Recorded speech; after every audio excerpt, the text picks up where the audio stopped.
Today on Blue 58, it's time to talk about someone that everyone seems to have a strong opinion about, Joe Barry. The Packers defensive coordinator was again the brunt of a lot of criticism. Is it really deserved? And is there a case for bringing him back next year? Blue 58! Hello and welcome to another episode of Blue 58, the one and only podcast of thepowersweep.com. I'm your host, John Meerdink. Happy to be with you here for another episode. We are going to talk Joe Barry here, but there's a couple other things I wanted to get to before we get to the Packers defensive coordinator. The Blue 58 Book Club is back up and running again. Didn't announce it with a whole lot of fanfare this year because, as a new feature for the Blue 58 Book Club going forward, this is going to be a year-round thing. At least that's the plan right now. We're going to start discussing a book. We're going to start covering a book. And the plan is to just keep this going forever. Books about football, books about the Packers. And I'm going to be doing it primarily through posts at thepowersweep.com versus talking about it on the show, because talking about it on the show kind of limits the discussion to that. I want things to live a little bit more outside the show, too. We are currently talking about, or reading through, When Pride Still Mattered. And this past Thursday, so I guess today, as I record this, and then couple days in the past, depending on when you listen to this, we introduced the first chapter of When Pride Still Mattered, which touches on Vince Lombardi's childhood. You've probably heard of this book. You may have read it already. I've read it in the past, but I figured it was a good place to start and kick off this perpetual book club now with one of the most iconic Packers books that there ever was. And I just wanted to mention a couple of things from this book that we're, going to be talking about in some more depth as this thing continues to unfold.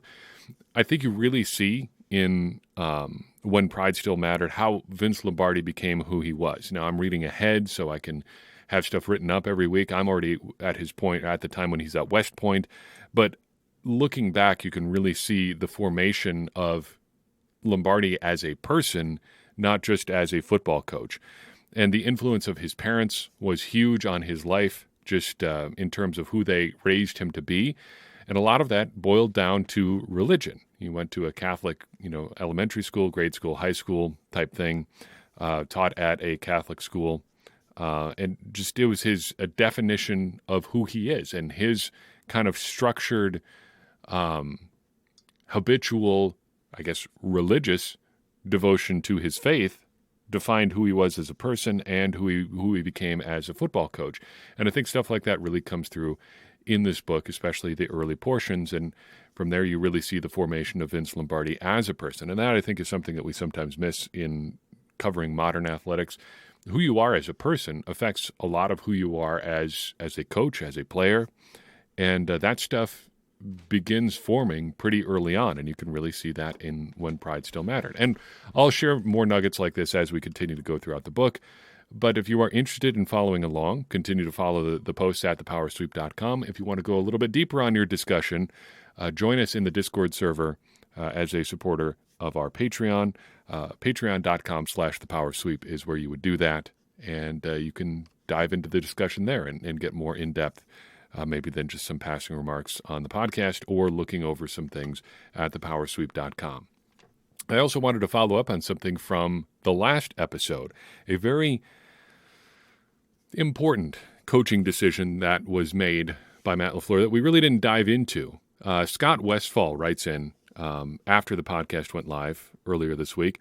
He says, just listen to your LaFleur assessment, and one thing I feel gets missed about his coaching this season is why Rodgers was playing with a broken thumb.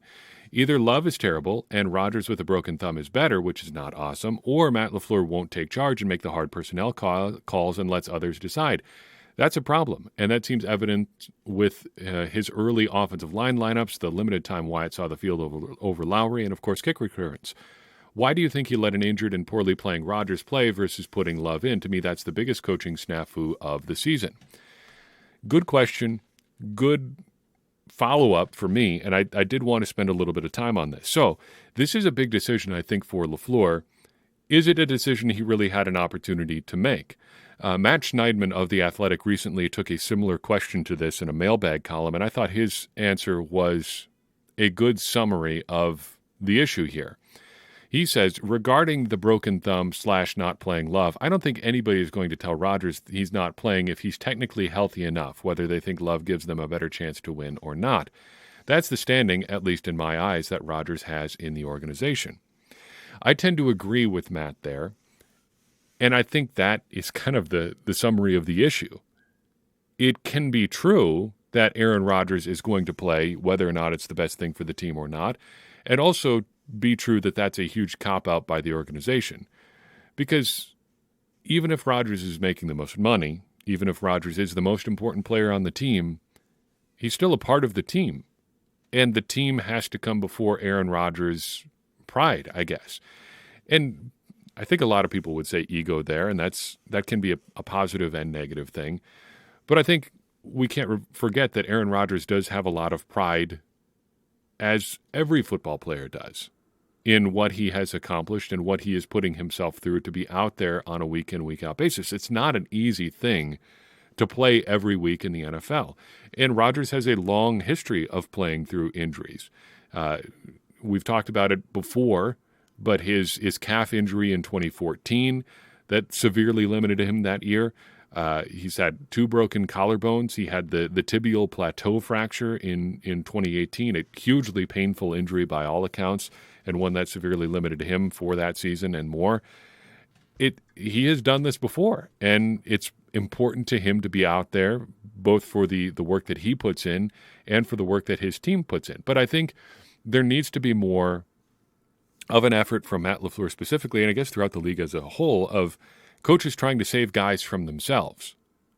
It might be what Aaron Rodgers wants to play in these games, but that doesn't necessarily mean it's the best thing for the team. And if you just want to break it down to Aaron Rodgers, say, okay, Aaron, if the thing here is that you need a couple weeks to rest to get your thumb back, let's take those weeks. Let's just take the time, and then maybe it's not a long-term issue. And I think you have to wonder if Love plays, just say versus the Jets and the Commanders, and Rodgers comes back, 3 weeks removed essentially from that fractured thumb, and it doesn't ever really sound like, there's broken thumbs and then there's broken thumbs. It doesn't sound like it was like hanging by a thread. If he can come back 2 or 3 weeks later and be at 90%, isn't that better than playing the rest of the season at 70%? Which kind of seems like that's where he was. He was limited for a long, long time. If you can limit the amount that you're limited, there's a tricky series of words for you. If you can limit the amount that you're limited, isn't that the better thing for the team and the player? I wonder, I have to imagine those discussions took place, and we saw clearly what the Packers decided, but I kind of have to agree with Scott here that it is another miss by LaFleur, even if nobody can ever really tell Rodgers, okay, we are sitting you down. Walking him through that process and saying, look, we need you to sit down because it's better for you, and getting him to that point where you're saying, we're not going to play you, I think is something that maybe LaFleur just isn't there yet. Maybe he's never going to get there. Could any coach do that? I don't know. But, boy, it does seem like a miss by LaFleur. Speaking of misses like by LaFleur, let's talk about Joe Barry. There's a transition, setting things up for a maybe not so friendly discussion of Joe Barry.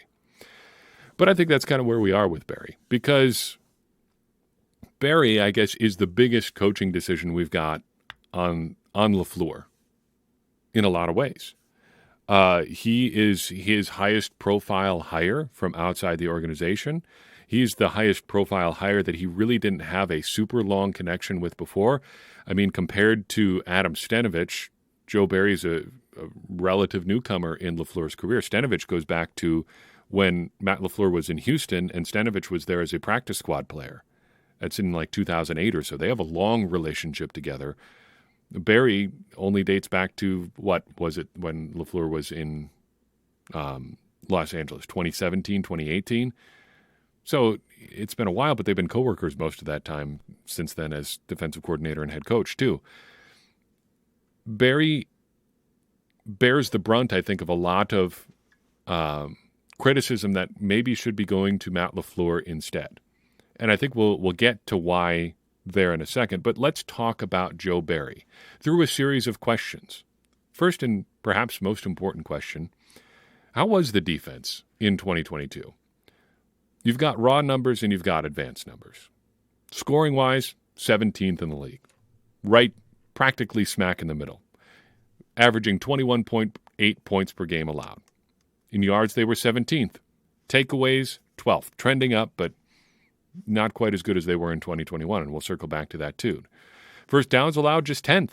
Passing yards, just 10th, but passing yards per attempt, they were 26th, and that is going to become a common theme here throughout a lot of the rest of the numbers. Rushing yards, 26th in the league. Yards per attempt, 28th in the league. Scoring percentage, how many drives were opposing teams scoring on? 10th in the league. Not too shabby. Third down conversions, this one surprised me. 8th in the league. Fourth down conversions, though, 23rd in the league. Now, turning to the advanced numbers, Football Outsiders DVOA numbers, this is basically perf play efficiency on defense. They rank 20th. And you get a really, let's call it the modern split, and I'll tell you why here in a second. Pass defense, pass DVOA, they were 8th in the league. Run defense, they're 31st in the league. And I call that the modern split because, generally speaking, I think the conventional wisdom on how you play defense now is that the pass matters a whole lot more than the run. So a lot of teams are trying to just load up on stopping the pass and, for lack of a better word, just conceding the run in a lot of different ways. Is that the correct approach? Well, looking at the evidence for the Packers, I think you can say no league-wide. I'm not really sure. But it seems like a very extreme version of this. The Packers clearly have devoted a lot of resources to stopping the pass. They've spent a lot of money on Jair Alexander and draft capital, if you include Jair Alexander and Eric Stokes and Darnell Savage. Spending money on Savage, spending money on Adrian Amos, spending money on Rasul Douglas. They've thrown a lot at that part of their defense. They're trying to stop the pass and giving it all right back on the run too, and giving up a lot of opportunities on fourth down as well when teams can't quite get all the way there on third down. ESPN's pass rush win rate, and run stop win rate, just throwing those numbers out there. Pass rush win rate, they win at the 12th highest rate in the league. Run stop win rate, 31st in the league. They're not stopping the run. Their guys aren't getting off blocks against the run. And I think that points a lot to the level of defensive talent that they have on the defensive line. Going, I guess, even more advanced and more granular here, expected points added per play on defense, they ranked 27th in the league overall. In drop-back passing, they were 14th. In rushing EPA, they were 31st. Now, that's a whole bunch of numbers, but I think it paints a pretty consistent picture. By and large, the defense was okay. They were pretty good against the pass and bad against the run. That seemed like a fair assessment of where the Packers were in 2020. Just okay at best, which, given their level of spending on defense, is a bit of a problem. But at least they were pretty good in most circumstances against the pass. Outside of week one, I don't think they were getting super gashed against the pass. But saying that nobody really put up numbers like Kirk Cousins and Justin Jefferson in week one doesn't really say all that much. I mean, it had like an all-time great game or one of the all-time great games there. But other than that, they weren't getting gashed, but they just gave up so many consistent gains on the ground that it was hard for their pass defense to matter. Because even if you're only giving up, say, just as a for instance, if you're only giving up 7 or 8 yards per pass, that might be a good number by itself.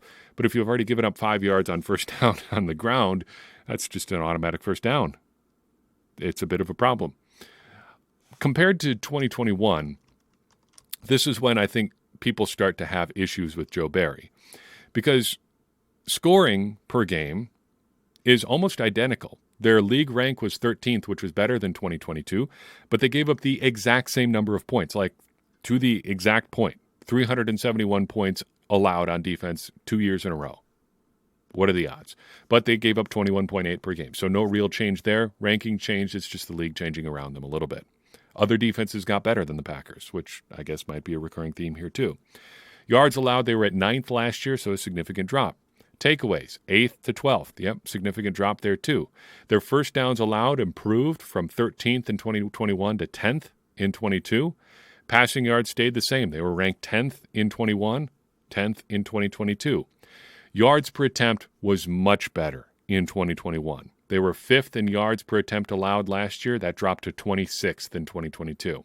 Rushing yards, that's too had a big turn in 2021 to 2022. Last year, they were 11th in rushing yards allowed, down to 26th this year. Yards per attempt, slight improvement. They were 30th in yards per attempt allowed last year, but 28th this year. Getting to the more advanced stuff, I think it gets a little bit worse for the Packers comparatively. Their scoring percentage got worse in 2022, though the league changed around them a little bit again. They were 18th in the league, but allowed scoring drives on just 36.6% of their opponents' drives. That was actually worse in 2022, though their overall ranking improved. They allowed scoring drives on 38% of opposing drives in 2022. So got worse, but their ranking improved. Defenses changed around them. Third down conversions allowed, they were better in 22 than 21. They ranked 24th last year, 8th this year.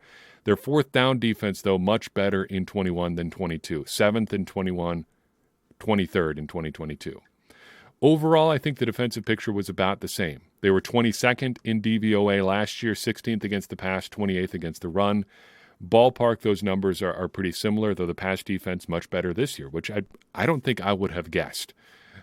Just ballparking it before I started prepping for this episode. Their pass rush win rate and run stop win rate was almost inverse of where it was this season. They were 27th last year and 18th versus the pass and run in 2021. They were 31st and 12th in 2022. So a bit of a flip-flop there. EPA-wise, better last year. 19th overall, 14th against drop-back passing, 31st against the run. So the rest of the league changed around them a little bit there too. Their rate stats, their rankings were about the same against the pass and run, but what it meant to be a good defense changed from 2021 to 2022. And I think if there's a big criticism that I have of Joe Barry, it's that the league did change around them. The Packers didn't seem to change at all. And I think there's a few reasons for those differences. For one, I think you saw a big regression from Devondre Campbell. He was just not as good this year as last year. And I think that shows up against the run and against the pass. Their defensive line talent was basically the same. And they also didn't get some help from the offense. We'll talk about that in a second here. I think we need to talk a little bit about what these numbers may be hiding before we get to some conclusions or some things that you may not blame on the defense. When you are performing matters. Some of these overall rankings don't really reflect the important parts of the year. For instance, we talk about expected points added per play in terms of defense. Weeks 1 through 9, the Packers ranked 17th.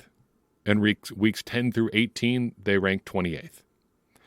I would argue that the Packers needed their defense the most in weeks 1 through 9 because that's when the wide receivers were the worst. That's when the offensive line was the worst. And that's when Aaron Rodgers was the most hurt. When the Packers needed their defense the most, they were at best just okay. 17th by EPA allowed. In weeks 10 through 18, their ranking actually dropped to 28th. So as the Packers' offense started playing better, the defense started playing worse, which I think is a big point against Joe Barry if you're trying to argue that he was a part of the Packers' turnaround down the stretch. Because the numbers show, actually the defense was significantly worse as the Packers' offense got better. And on top of that, as we've talked at length, the Packers' defense was playing bad quarterbacks during their big win streak. The Packers' defense played worse against bad teams as the Packers were winning. To me, that seems like a big red mark against Barry. We also have to talk about close games, or when games were close. One of the great things about expected points added is that you can refine it really precisely since it's all based on individual play data. And I use Ben Baldwin's site, runningbacksdon'tmatter.com. rbsdm.com actually is the actual site. You can filter things pretty tightly to look at individual game situations. So one of the things that you often want to do as you're looking at defensive and offensive performance is how teams are performing in specific game situations. And one of the best things to do is look at how teams are playing in basically neutral situations when nobody really has an advantage, basically outside of garbage time. So I restricted it to when games were between a 30% chance of either team winning and a 70% chance of either team winning. Essentially, think of this as being when the game is pretty tight, when neither team has an overall advantage. I thought it was important to note how the Packers defense were playing in those tight game situations. In those game situations, the Packers were the 24th best team in the league. Essentially, the team defense was at its worst on defense when the games were closest. That, too, I think, is another big indictment of Joe Barry. It's also an indictment of the Packers' defensive talent. We'll get to that in a second.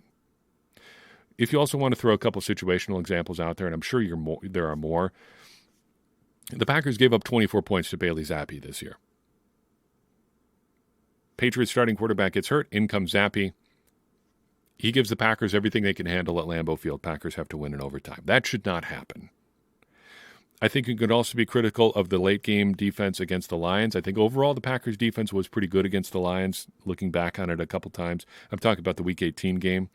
The Week 9 game, too, they only allowed 15 points, but the Packers still lost. The Packers needed a stop late after Aaron Rodgers throws the interception trying to target Christian Watson. They couldn't get it. And playing off coverage on 4th and 2 is a pretty sure way to not get a defensive stop. I'm sure there's more you could throw out there. I think at a point you get to just kind of splitting hairs about the Packers defense. Before we talk about whether or not we should really want Joe Barry back, I think we need to give him a couple of outs here. Were there any aspects of the defensive performance that you can't really blame on Joe Barry / the defense as a whole? The personnel is a problem. And as we talked about, I think in the last episode, a frustrating truth about the 2022 Packers is that the roster really just wasn't that good. I think top to bottom, this roster was not as good as a lot of us thought. They weren't as good as they were in 2021. Most of their core players were a year older, and they didn't get better performances out of a lot of those guys either. You saw some significant regression, I think, from Devondre Campbell, which is not all that surprising given where he is in his aging curve as a linebacker.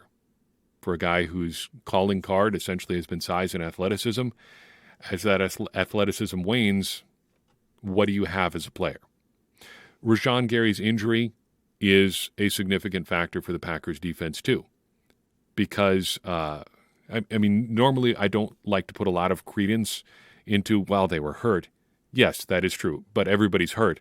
But Rashawn Gary's injury was just so important to this defense that I don't know if you can really say, well, they couldn't scheme up pressure out of Rashawn Gary, expecting things to be approximately as good no matter how good your schemes are. So that is a big blow to this defense, and it's not Joe Barry's fault.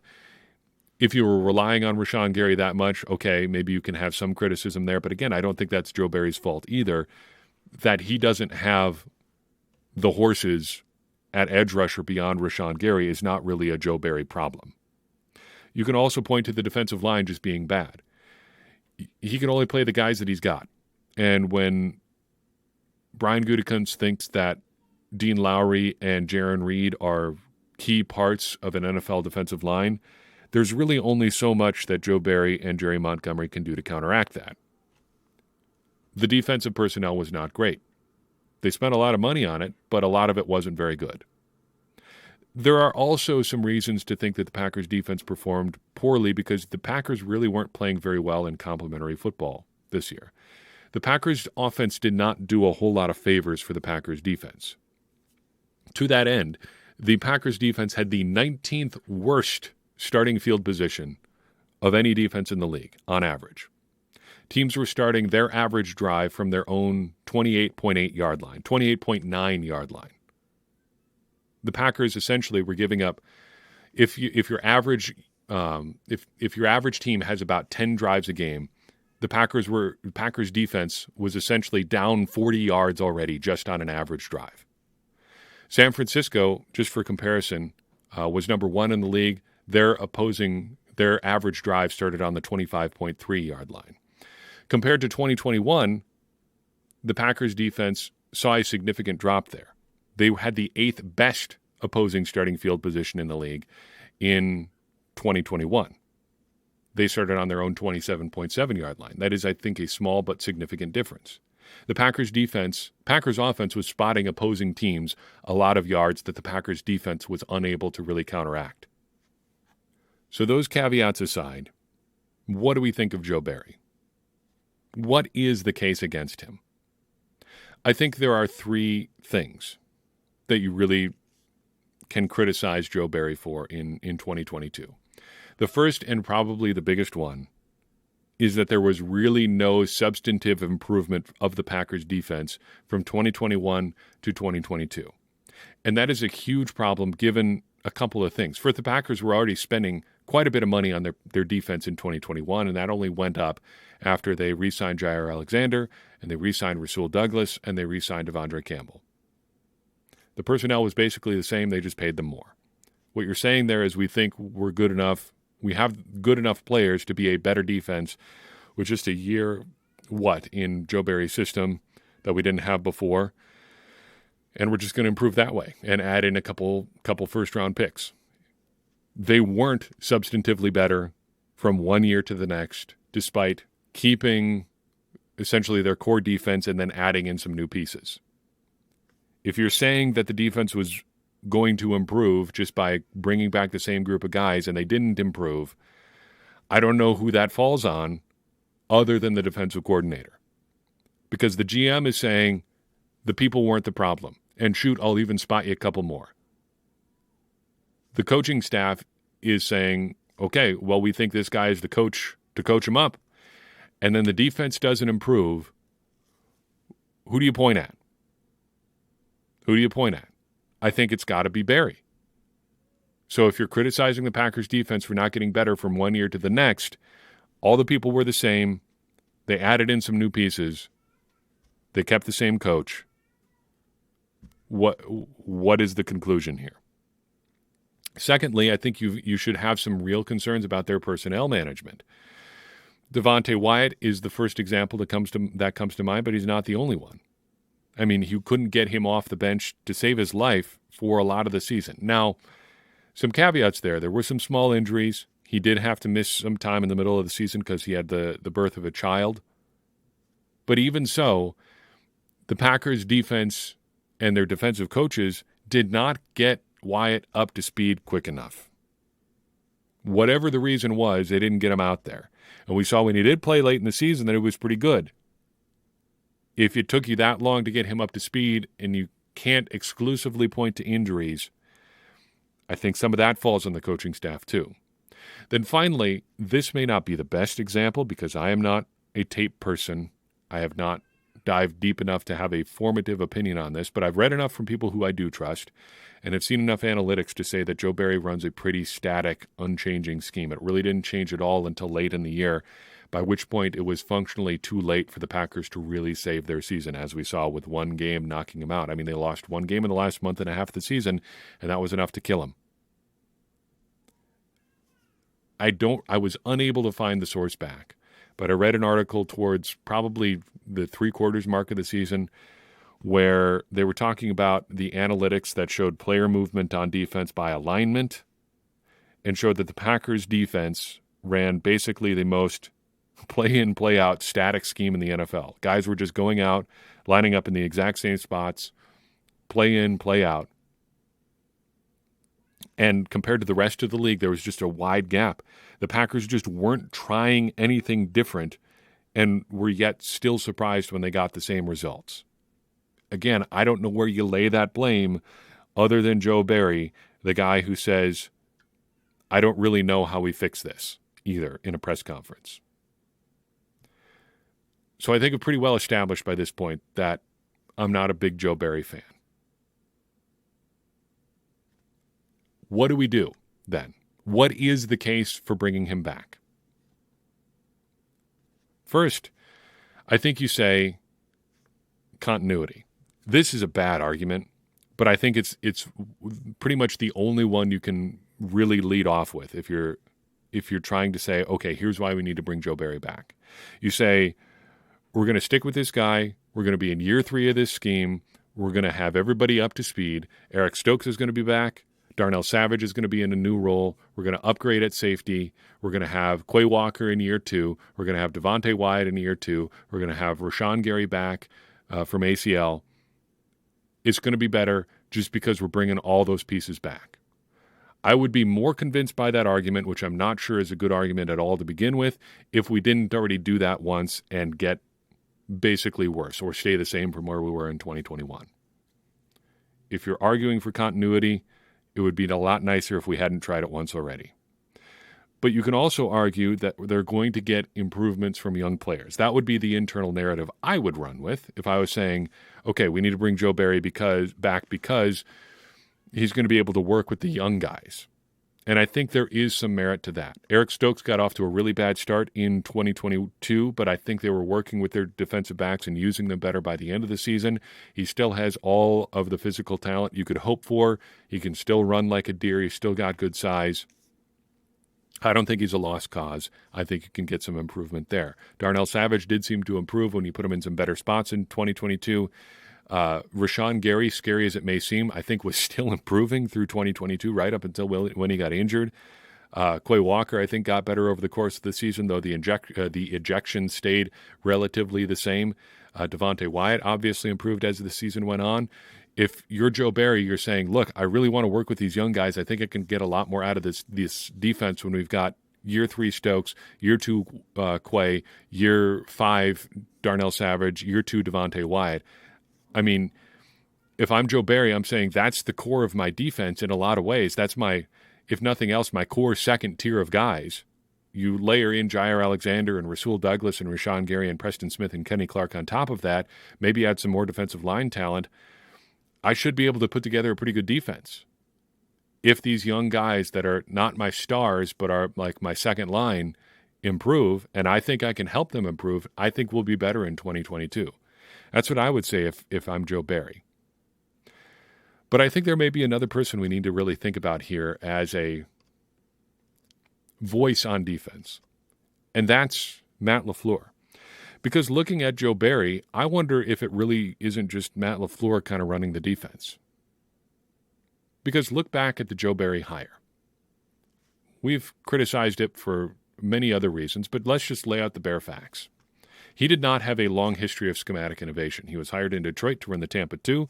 He was hired in Washington to run a version of Wade Phillips' 3-4 defense, and he was hired in Green Bay to run Vic Fangio's version of the 3-4 defense. He's never been a guy who's like on the bleeding edge of defensive innovation. He's the guy you bring in because he knows guys who have innovated on defense. He also had no history of success prior to the Packers. None. The Packers ranked 17th in points allowed in 2022 in the league. And that is the second best mark of Joe Barry's career, tied with the 2015 Washington team that also ranked 17th in points allowed per game.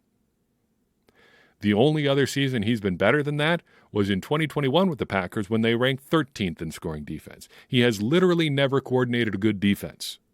So I don't know what you were hoping for here other than that he knows the Fangio scheme.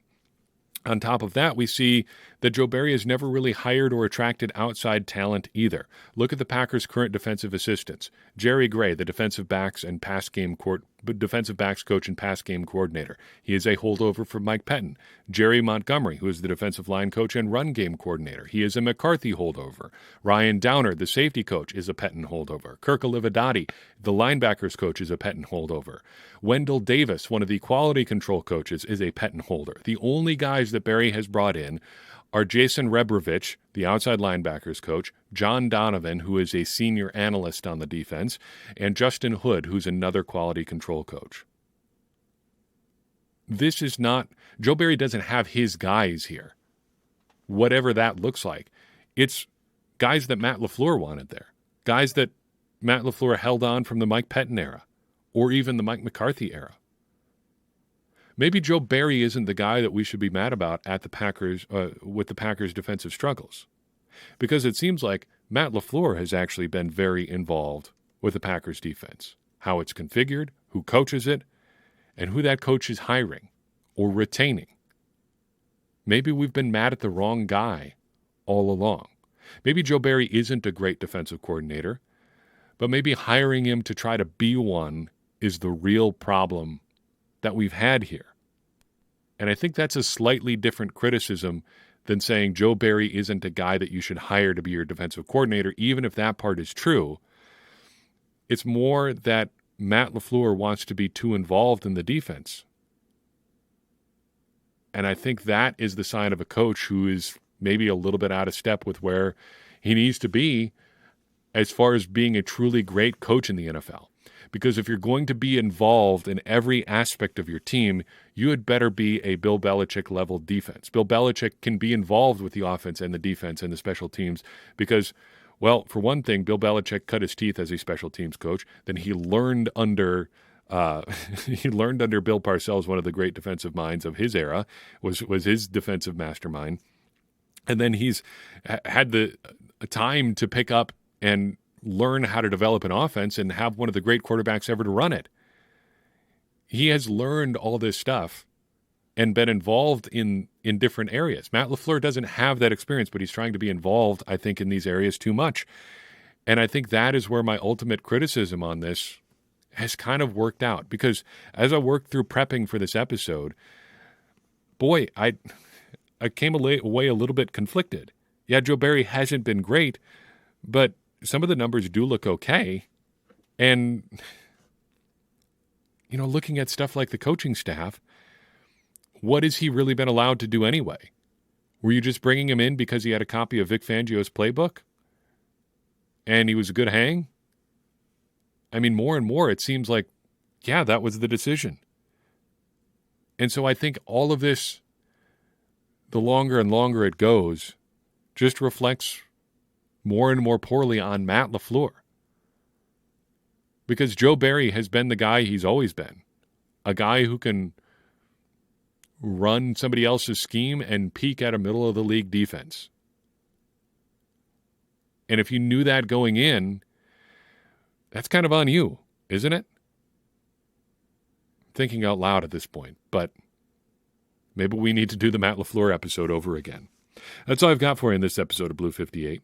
I appreciate you listening in. I would appreciate it even more if you would take a second and share this episode with someone you think would enjoy it too. That's going to help more people find the show and get more involved in this conversation that you and I are having about the Green Bay Packers, which in turn is going to help all of us, me included, become smarter Packers fans. And as I always say, smarter Packers fans are better Packers fans, and better Packers fans are what we all want to be. I'm your host, John Meerdink. We'll see you next time on Blue 58.